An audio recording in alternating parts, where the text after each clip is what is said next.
ద్వారా వచ్చిన వీళ్ళందరికీ ప్రభువైన యేసుక్రీస్తు నామమున ప్రభు యొక్క ఆజ్ఞ మేరకు మరియు నన్ను జ్ఞాపకం చేసుకుంటే దీనిని చేయడని ప్రభు ఆజ్ఞ మేరకు మరియు ఆయన పాద సన్నిధిలో చేరవచ్చాము. అందుకు ఎవరు సహాయం చేశారు? అందుకు ఎవరు మన ఎడల కృప చూపారు అంటే ఆయనే కదా. ఎవరిని జ్ఞాపకం చేసుకోవడానికి మనం చేరొచ్చామో ఆ మహానీయుడు, ఆ మహోన్నతుడు, మహిమగల రాజు మనలను మరియు నూతనంలో సజీవులలో ఉంచాడు. ఎందుకంటే సజీవుడైన ఆయనను కదా ఎవరు స్తుతించేది? సజీవులే కదా. నిన్ను సజీవులే కదా నిన్ను స్తుతించెదరు అన్న రీతిగా మరియు సజీవుడైన ఆ గొప్ప దేవుని జ్ఞాపకం చేసుకునేందుకు మరియు మనను సజీవ లెక్కలో ఉంచి ఉదయకాలన ఆయన యొక్క బల్ల చుట్టూ ఒలివ మొక్కల వలె ఆయన మనల్ని చేర్చాడు కదా. ఆయన కృపను బట్టి మనము ఎంతైనా ఆయనను మరియు స్తుతింప బద్దలమంచున్నాము, జ్ఞాపకము చేసుకున్న బద్దలమంచున్నాం. మరియు లేఖన అనుసారంగా ఆరాధన తలంపులను తలంచి ముందు కొనసాగుదాం. అపోస్తలుడైన పౌలు హెబ్రీయులకు రాసిన పత్రిక 1వ అధ్యాయము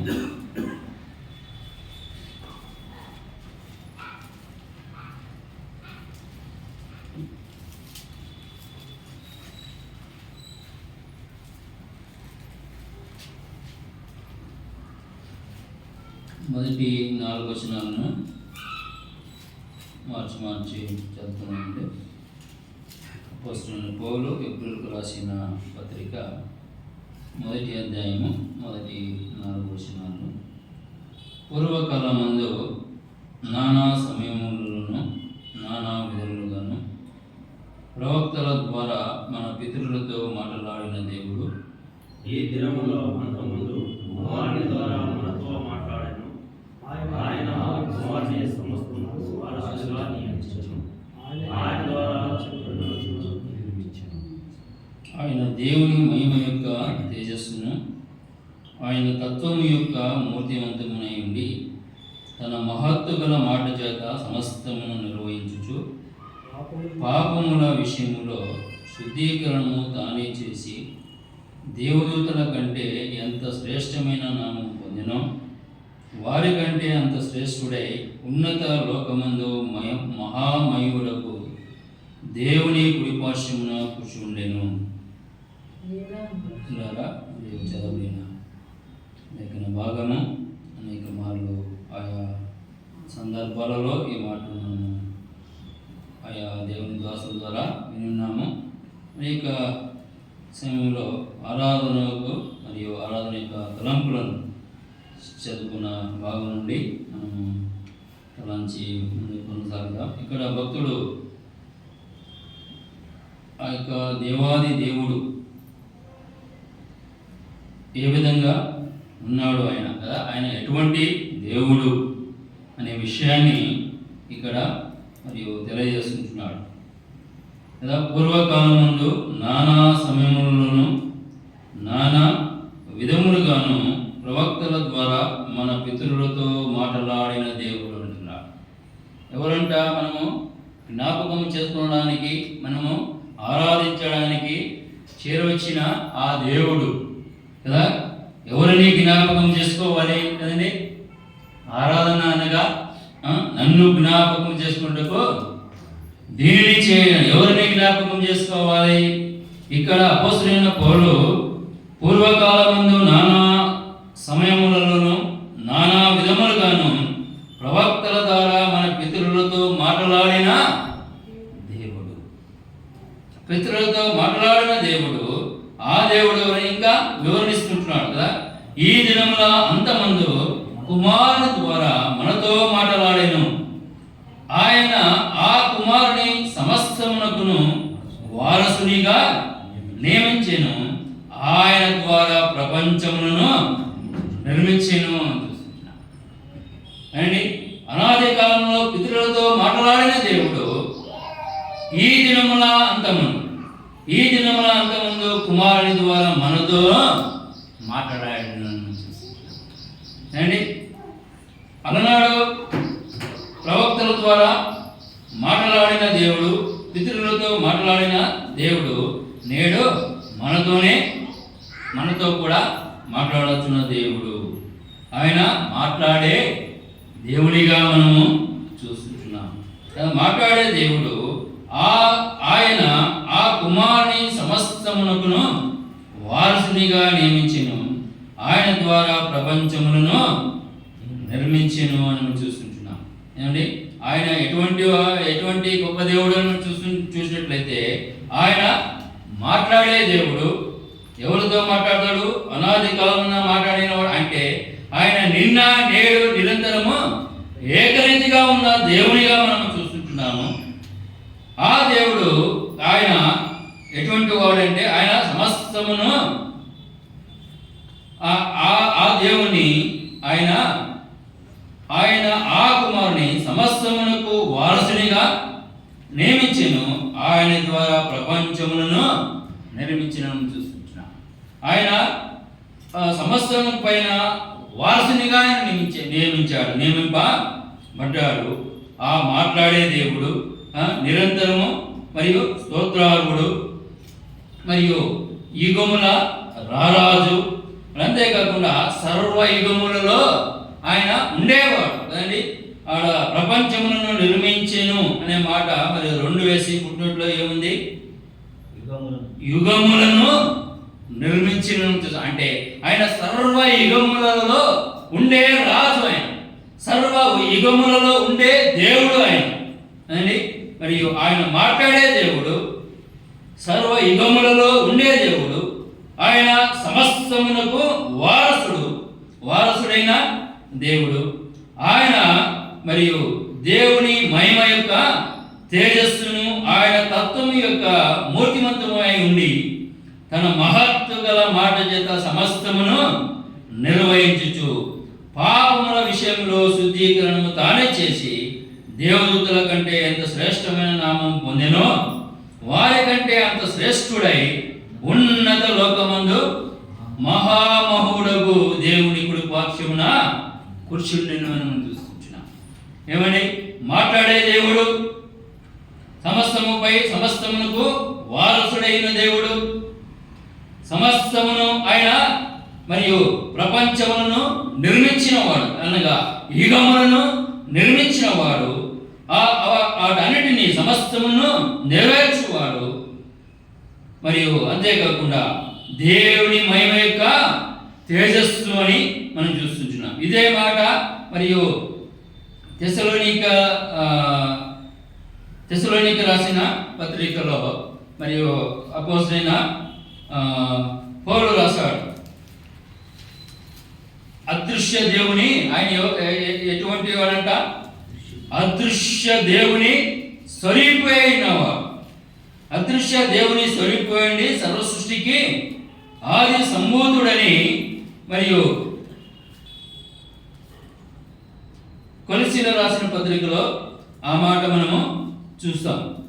కొలసీల రాసిన పత్రిక 1వ అధ్యాయము 15వ వచనం, ఆయన అదృశ్య దేవుని స్వరూపై సర్వ సృష్టికి ఆది సంభూతుడై ఉన్నాడు అని మనం చూస్తుంటున్నాం.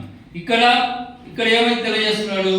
ఆయన దేవుని మహిమ యొక్క తేజస్సు. అంటే అక్కడ ఏమైంది? 3 వేసి పుట్టినట్లో ఆయన ప్రతిబింబము అని రాయబడింది. ఆయన తండ్రితో సమాన వారసుగా ఉండుటకు అర్హుడు, యోగ్యుడు, పాత్రుడు ఆయన ప్రతిబింబం, దేవుని యొక్క ప్రతిబింబం అని మనం చూస్తుంటున్నాం. ఆయన దేవుని మహిమ యొక్క తేజస్సు అనగా ఆయన ప్రతిబింబం, దేవుని యొక్క ప్రతిబింబమై ఆయన తత్వం యొక్క మూర్తిమంతమైంది తన మహత్తు గల మాట చేత సమస్తమును నిర్వహించుచు పాపముల విషయంలో శుద్ధీకరణము తానే చేసి దేవదూతల కంటే ఎంతో శ్రేష్టమైన నామం పొందెను, వారి కంటే అంత శ్రేష్ఠ శ్రేష్ఠుడై ఉన్నత లోకమందు మహామహుడకు దేవుని కృపాక్షమున కూర్చుండెను చూసుకుంటాం. ఆయన దేవుని స్వరూపమైన వాడు, దేవుని యొక్క ప్రతిబింబమైన దేవుడు. మరియు ఆయన తత్వం యొక్క మూర్తివంతమై ఉండి ఆయన తత్వం అండి మరియు దేవుని పోలికలో ఉన్నవాడు. ఆయన ప్రియకుమారుడుగా మనం చూస్తుంటున్నాము. ఆయన మరి సమస్తం పైన వారసునిగా నియమింపబడిన వాడుగా మనం చూస్తుంటున్నాము. ఆయన మరి దేవుని మహిమ యొక్క తేజస్సు, దేవుని యొక్క మరియు అదృశ్య దేవుని యొక్క స్వరూపమని మనం చూసుకున్నాం. ఆయన దేవుని పోలిక, దేవుని మరి మూర్తివంతమైన తత్వం అని మనము చూస్తుంటున్నాము. ఆయన మరియు పాపం విషయంలోనే ఆయన సమస్తమును దేని చేత మాట్లాడే దేవుడని మనము జ్ఞాపకం చేసుకుంటున్నాము. ఆయన మరియు వారసునిగా దాని సమస్తముపై వారసునిగా నియమింపబడిన దేవునిగా మనం చూస్తుంటున్నాము.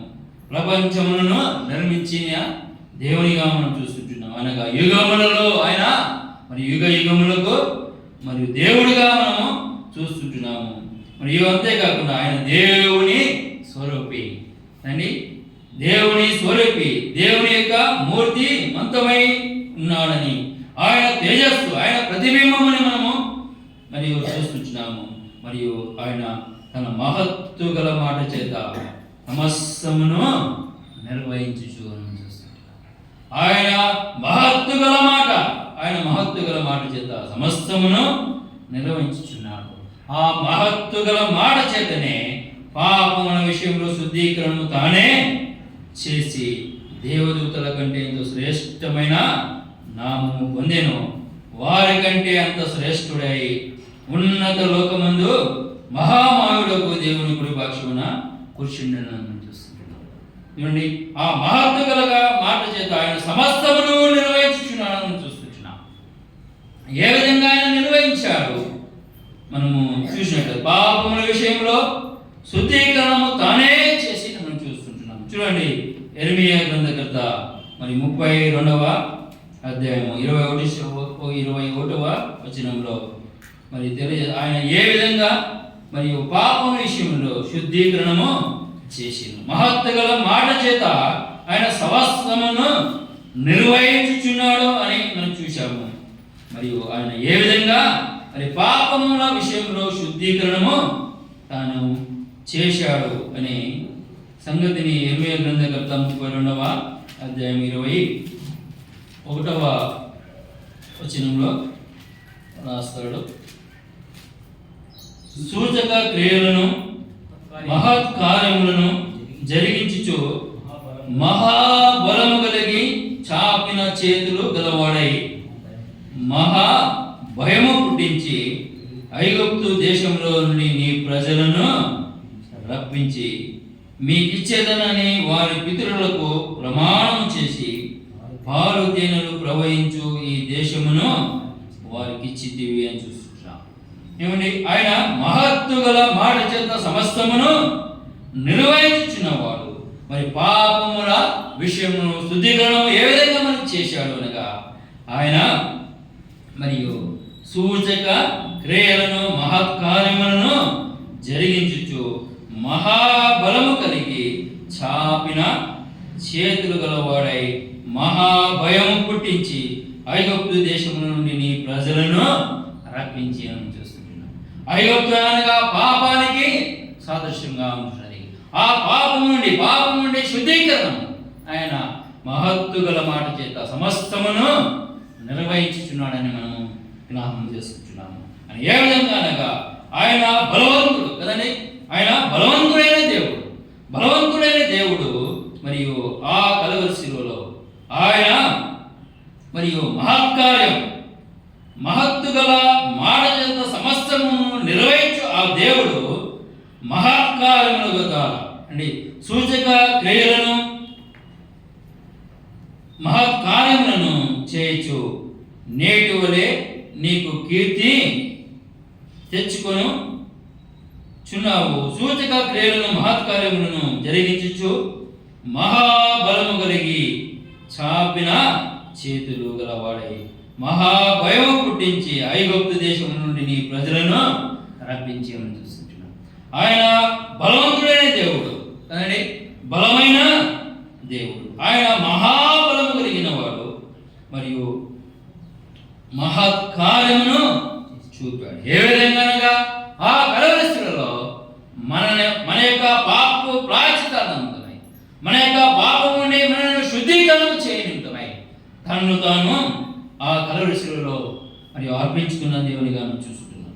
ఆ బలము కలిగిన దేవుడు, ఆ మహాబలము కలిగిన దేవుడు చాపిన చేతులు. ఆయన మరణితమై ఆ కలవరిస్తులలో తన చేతులను చాపాడు. ఆయన చేతులు చాచడం ద్వారా మనకు ఏం కలిగినది? పాపం నుండి శుద్ధీకరణము కలిగించున్నది. ఆయన చేతులు చాపడం ద్వారా మహాభయం పుట్టించాను అని చూస్తున్నాం.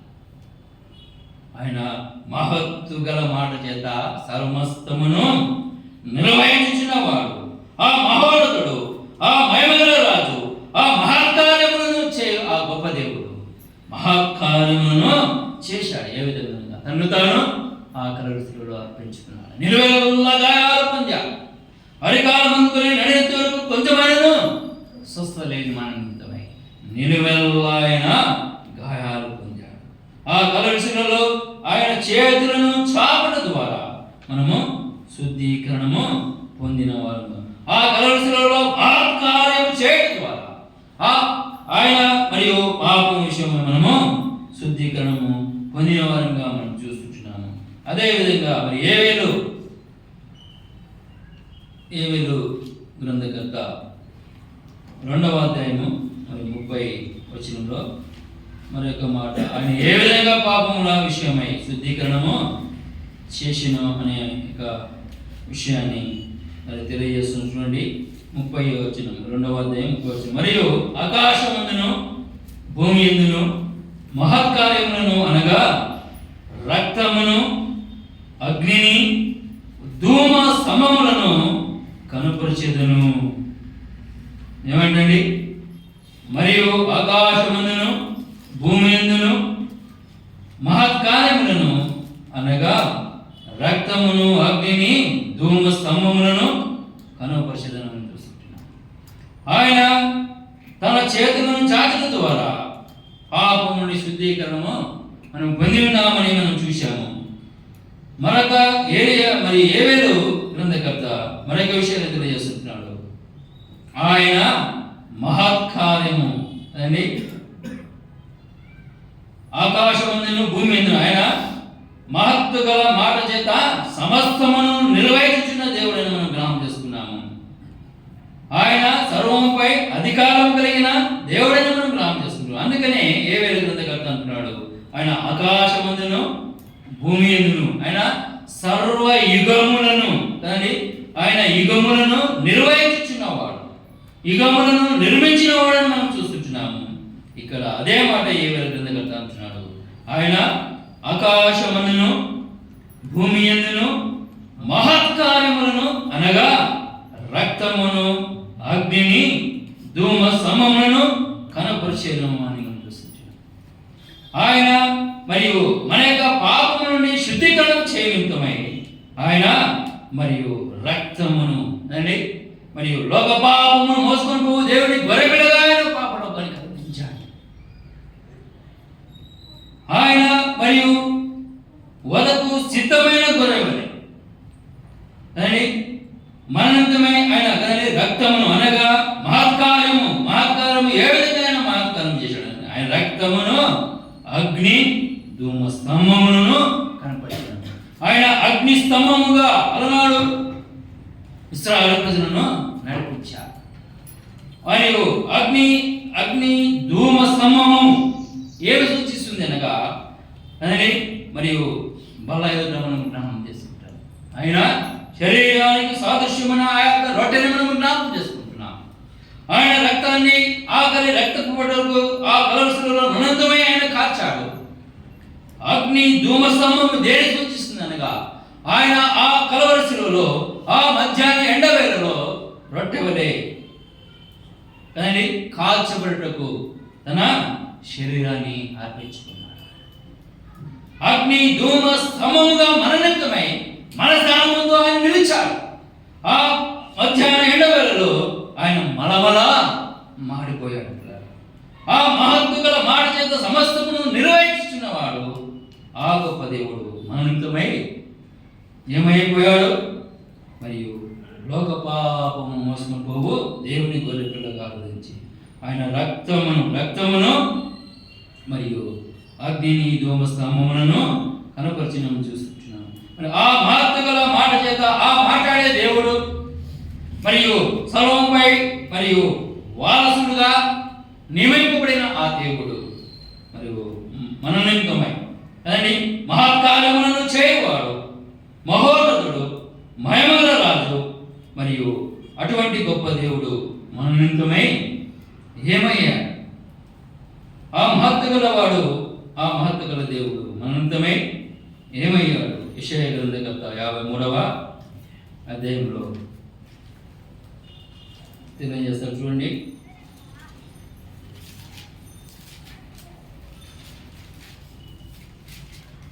7వ వచనము. అతడు దౌర్జన్యమును నేను బాధింపబడినను, అతడు నోరు తెరవలేదు.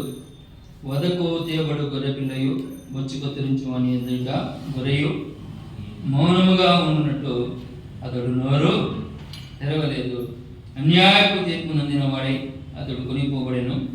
అతడు నా జనుల అతిక్రమమును బట్టి మొత్తపడిను కదా. సజీవుల భూముల నుండి అతడు కొట్టివేయబడిను. అయినను అతని ధర్మ వారిలో ఈ సంగతి ఆలోచించిన వారు ఎవరు అని మనం చూస్తున్నాం. అతడు దౌర్జన్యము నుండిను బాధింపబడిన అతడు నోరు తెరవలేదని చూస్తున్నాం. మాట్లాడే దేవుడు తన మహత్తుగల మాట చేత సమస్తమును నిర్వహించిన దేవుడు, మహత్కార్యమును చేసి పాపముల నుండి శుద్ధీకరణము చేసిన ఆ బలవంతుడు ఆ కలర్సులలో మనంతమై బలహీనుడిగా మారాడు. మరి ఇక్కడ యెషయా గ్రంథకర్త తెలియజేస్తున్నాడు. అతడు దౌర్జన్యము నందెను, బాధింపబడినను, అతడు నోరు తెరవలేదు. మహత్తు గల మాట చేత ఆయన సమస్తమును నిర్వహించిన దేవుడు నీ నా నిమిత్తమై ఏమైపోయాడు? దౌర్జన్యము నొందాడు. మహత్తు గల ఆ మహా దేవుడు, ఆ మహిమగల రాజు, ఆ గొప్ప దేవుడు నీ నిమిత్తమై నా నిమిత్తమై ఏమైపోయాడు? మూగబోయింది. సమస్తమును నిర్వహించుచున్న దేవుడు మన నిమిత్తం ఏమైపోయాడు? మూగబోయాడు. అతడు దౌర్జన్యమనందెను, బాధింపబడినను, అతడు నోరు తెరవలేదు. వదకు దేవుడు గొర్రె పిల్లయు బొచ్చు కత్తిరించు వాని ఎదుట గొర్రెయు మౌనముగా నుండినట్టు అతడు నోరు తెరవలేదని చూస్తున్నాడు. అన్యాయపు తీర్పు నందిన వాడై అతడు కొనిపోబడిను. అతడు నా జనుల అతిక్రమమును బట్టి మొత్తబడిను. అని నా జనుల అతిక్రమమును బట్టి అతడు మొత్తబడిను. పైన మనం చూస్తాను. అతడు 10వ వచనంలో మనం చూస్తాం. అతడిని నీ నలగొట్టుటకు యెహోవాకు ఇష్టమైంది. నా జనమనంతమై అనగా మనము చదువుకున్న భాగం పాపముల శుద్ధీకరణము చేయనిందును తాను అప్పగించుకొని చూస్తున్నాడు. మరి మహత్తు గల మాట చేత సమస్తమును నిర్ణయించినవాడు, మహత్కార్యములను మన జీవితంలో పాపం నుండి శుద్ధీకరణ పొందిన నిమిత్తమై మహత్కార్యములను చేసిన గొప్ప దేవుడు, ఆ శిలువ కార్యము చేసిన ఆ గొప్ప దేవుడు మన నిమిత్తమై మోగబోయాడు, మౌనము దాచాడు. అంతగా ఆయన హింసించినప్పటికీ, హేళన చేసినప్పటికీ, అపహసించినప్పటికీ, దూషించినప్పటికీ, పిడిగుద్దులను గుద్దినప్పటికీ, ముఖముపై వేసినప్పటికీ ఆయన మహత్తు గలవాడు. ఏమైపోయాడు?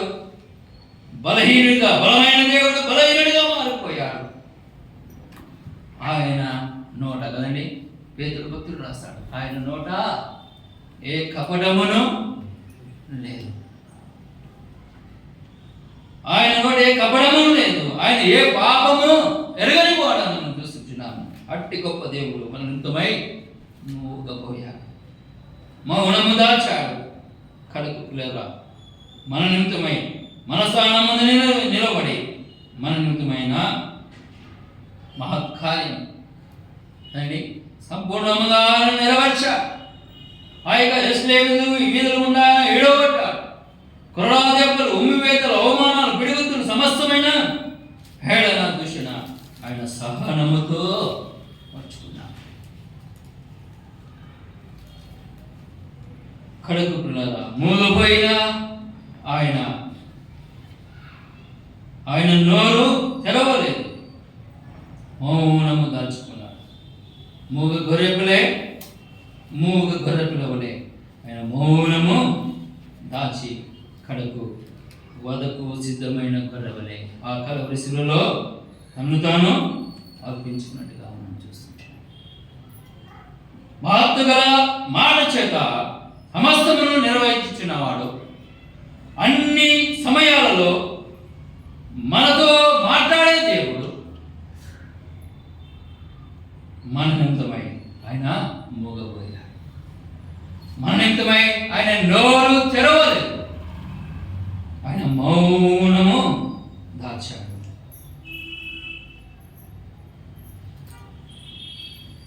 కడకు ఆయన ఏమయ్యాడు అనగా మహత్తు గల అనే మహత్కార్యము ఆ కలవరి శిలువలో మన నిమిత్తమై చేసి కడకు అదండి ఆ మహత్తు గల మాట చేత సమస్తమును నిర్వహించుచున్న ఆ దేవుడు కడకు ఆ మహత్తు గల మాట ద్వారానే ఆ నోటి ద్వారానే గొప్ప కేక వేసి మన యొక్క పాపం యొక్క శుద్ధీకరణ ఆయన చేసినట్టుగా మనం చూస్తున్నాం. చూడండి మార్కు సువార్త 15వ అధ్యాయం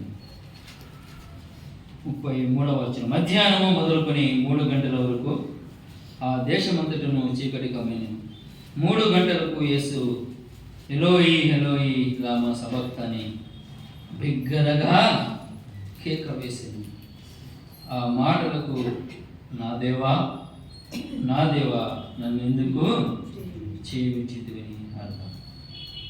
మహత్తు గల మాట చేత సమస్తమును నిర్వహించుచున్నవాడు, సర్వయుగములలో ఉన్నవాడు, బలమైన గొప్ప దేవుడు, మహత్కార్యములను చేసే గొప్ప దేవుడు.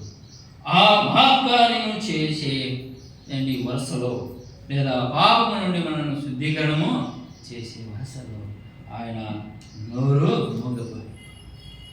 అనంతమైన మూగపోయాడు.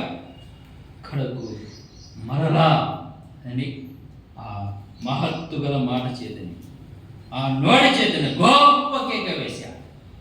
మన నిమిత్తమై మన యొక్క పాపముని మన శుద్ధీకరణను చేయనిమిత్తమై మన యొక్క పాపము ప్రాయశ్చిత్తార్థులుగా మనల్ని చేయనిమిత్తమై తన్నుతోనూ ఆ కలవరి శిలువలో బలిగాను అర్పణలను అర్పణించుకొని అనుకో అని గొప్ప కేక వేసి ప్రాణమును బలిగా అర్పించాడు.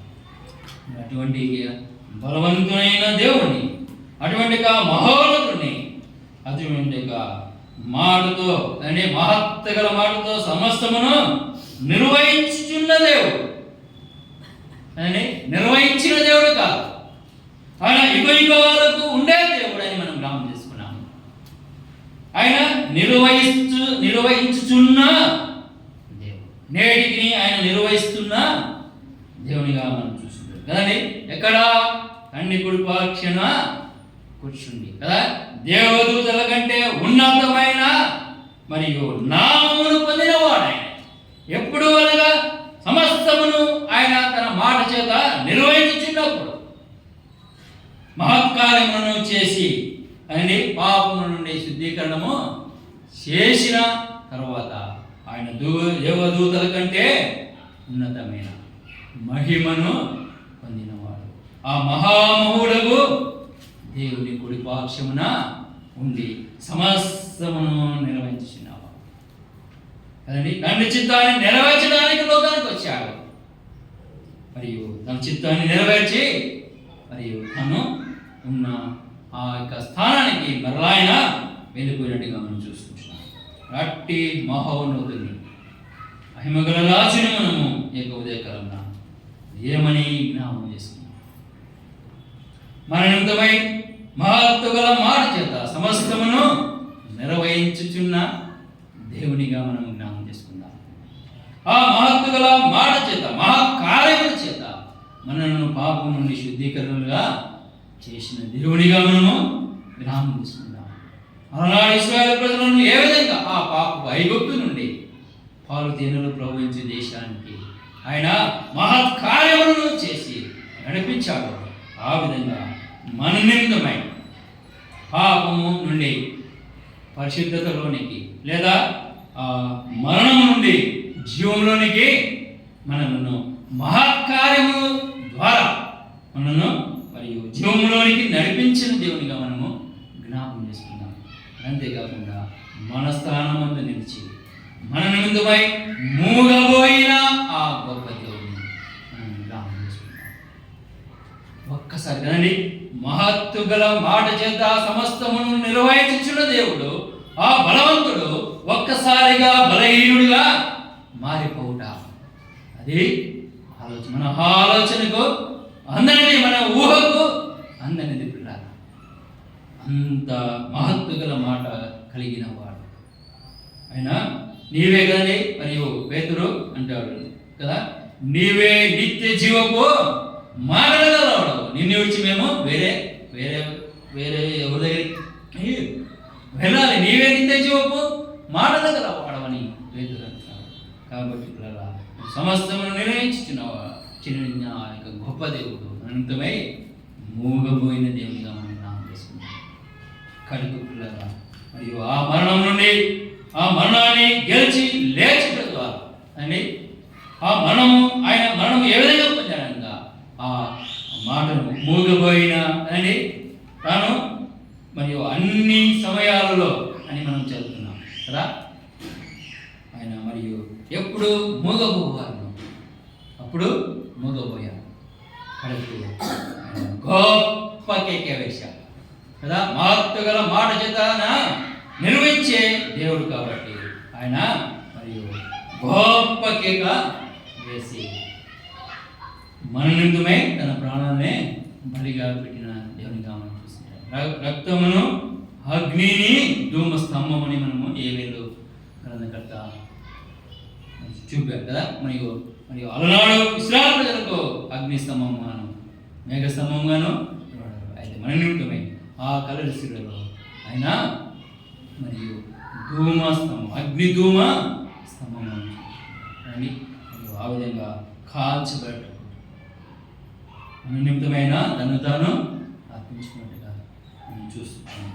మన నిమిత్తమైన తను తాను ధూమస్తంభముగా, రక్తమును అగ్ని ధూమస్తంభముగా తను తాను అర్పించుకున్న దేవునిగా మనం నామం చేసుకుందాం.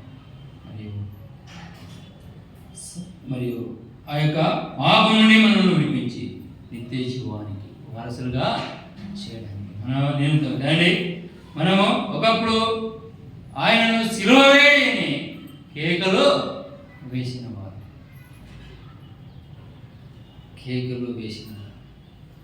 అటువంటి మన నిమిత్తమైన కేక వేసిన దేవుడిగా మనం జ్ఞాపకం చేసినట్టు ఆరాధనలో మనం